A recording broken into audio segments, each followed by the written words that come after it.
नमस्कार विद्यार्थियों, आपका फिर से बहुत बहुत स्वागत है हमारे एक और नए शानदार और कमाल के वीडियो में। इस वीडियो में लेकर आ गया हूं छत्तीसगढ़ बोर्ड असाइनमेंट माह जनवरी कक्षा 10वीं विषय हिंदी का संपूर्ण हल आसान भाषा में।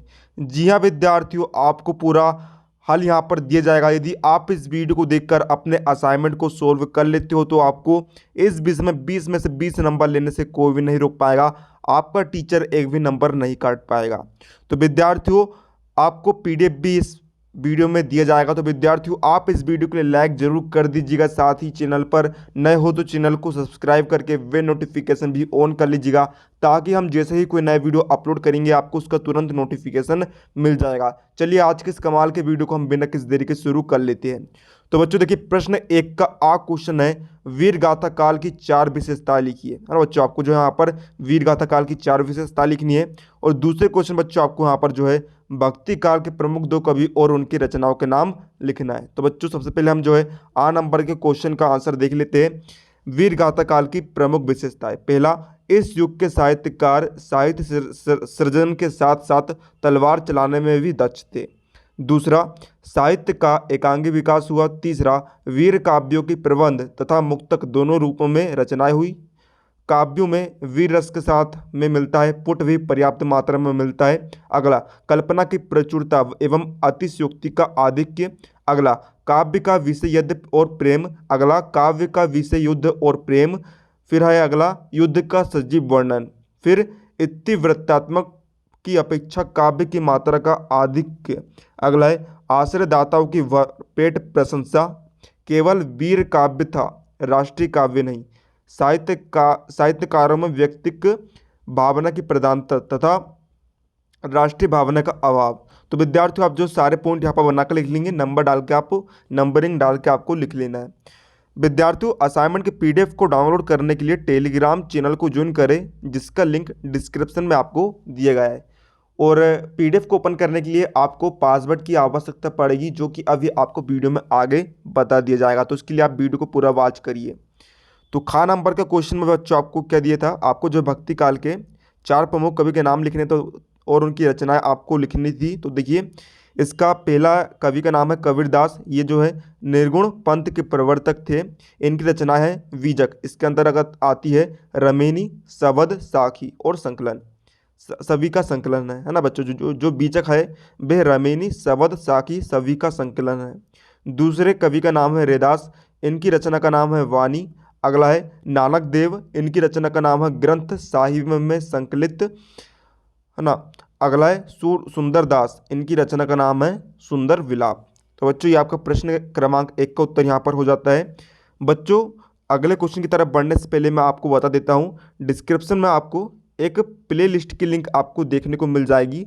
उस लिंक पर क्लिक करके आप क्लास 10th के सभी सब्जेक्ट के हल देख सकते हैं। आपको किसी भी और कहीं भी भटकने की जरूरत नहीं पड़ेगी। तो चलिए, यहाँ पर अगला क्वेश्चन आपको यहाँ पर क्या दिया है। सचिव माध्यमिक शिक्षा मंडल रायपुर छत्तीसगढ़ को आपकी 10वीं की अंक सूची की द्वितीय प्रतिलिपि प्राप्त करने हेतु आवेदन पत्र लिखिए। है ना बच्चों, आपकी क्या 10वीं की अंक सूची खो गई है, उसकी आपको सेकंड प्रिंट प्राप्त करना है। इसके लिए आपको आवेदन पत्र लिखना है। तो बच्चों, किस प्रकार हम लिखेंगे, देखिए। सबसे पहले हमने लिखा प्रति सचिव छत्तीसगढ़ माध्यमिक शिक्षा मंडल रायपुर छत्तीसगढ़। विषय क्या है, अंक सूची की द्वितीय प्रति भेजने के संबंध में। महोदय, निवेदन है कि कक्षा 10वीं बोर्ड परीक्षा की मेरी अंक सूची खो गई है। मैंने यह परीक्षा सन 2016 में दी थी। मुझे अंक सूची की द्वितीय प्रति भेजने की कष्ट करें। इसके लिए निर्धारित शुल्क 20 रुपये का बैंक ड्राफ्ट नंबर 63828 पर आपके नाम से भेज रहा हूँ। मुझसे संबंधित जानकारी है। बच्चों, आप यहाँ पर अपना नाम लिख सकते हैं, यहाँ पर आपके पिता का नाम लिख सकते हैं, और सारी जो है बच्चों जानकारी इस प्रकार आप लिख सकते हैं। यहाँ पर आप अपने परीक्षा केंद्र का नाम भी लिख सकते हैं। तो इस प्रकार बच्चों आप जो है विनित में अपना नाम भी लिख सकते हैं। चलिए बच्चों, प्रश्न क्रमांक 3 आपको दिया है।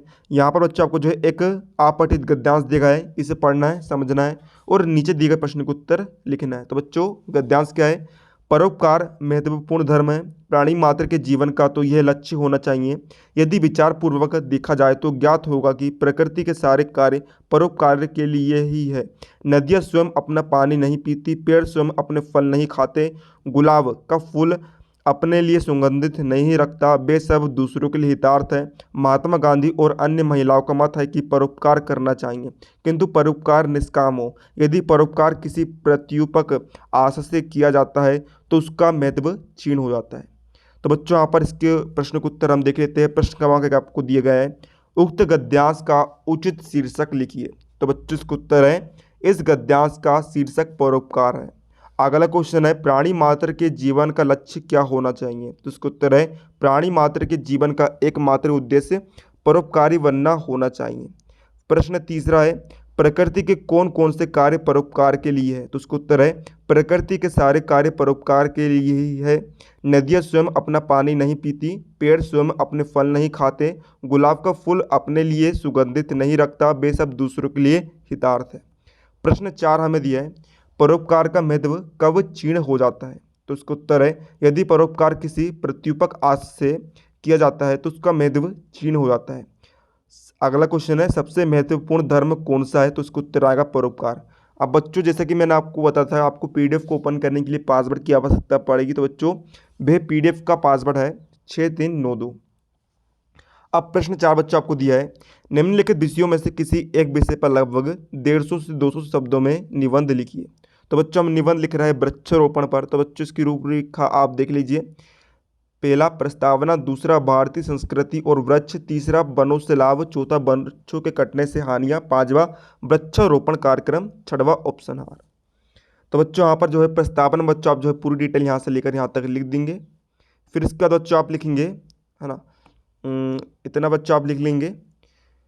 फिर अगली हेडिंग आप डालेंगे भारतीय संस्कृति और वृक्ष, और इसकी आप जो है पूरी डिटेल आप देख सकते हैं, पूरा आप लिख लेंगे ताकि आपको जो है फुल में से फुल मार्क्स मिल रहा है। फुल मार्क्स मिलने की गारंटी बच्चों मैं आपको देता हूँ, बिल्कुल पूरे मार्क्स आपको मिलने वाले हैं।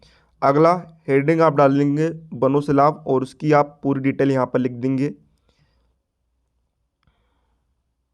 तो ये सारे जो है आपको वनों से लाभ प्राप्त होते हैं।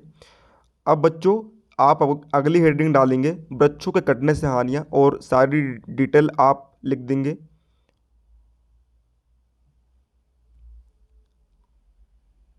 तो ये सारी हानियां आप लिख देंगे। फिर अगली हेडिंग आप डाल देंगे वृक्षारोपण कार्यक्रम, और सारी जो है डिटेल्स आप लिख देंगे।